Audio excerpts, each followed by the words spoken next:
Learning a language is useful. Learning is an ing verb, and that's what this video is about. Gerunds.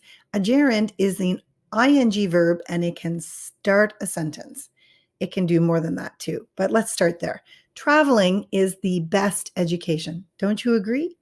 That's the ing verb starting a sentence. In English, when you begin a sentence with a gerund, it's very elegant. It's a very nice way.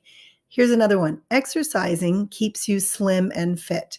Exercising is a gerund. It's starting a sentence. Listening to music is relaxing. Dancing is so much fun. You get the idea. Now we're going to talk about a gerund that follows another verb. That's a verb followed by another verb that's in the ing form. I think visiting a big city is exciting. You see, I think, that's your first verb, and visiting is the second verb. It's in the ing form. I like eating pizza. Like is the first verb, and eating is the gerund.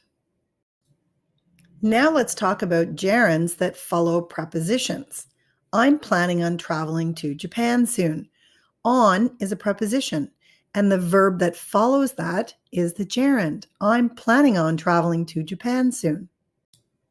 So now we're talking about gerunds that follow prepositions. So I'm addicted to is a preposition. The next verb is shopping, an ing verb. I'm addicted to shopping.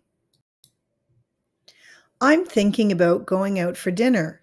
About is your preposition. Going is your gerund. I'm thinking about going out for dinner. Do you want to come? A gerund acts like a noun. So anything a noun can do, a gerund can do too. Here are two examples. I like books. Books are the noun. I like reading books. Reading is the gerund. It's a verb acting like a noun. In summary, a gerund can start a sentence, follow another verb, and follow a preposition. It definitely acts like a noun.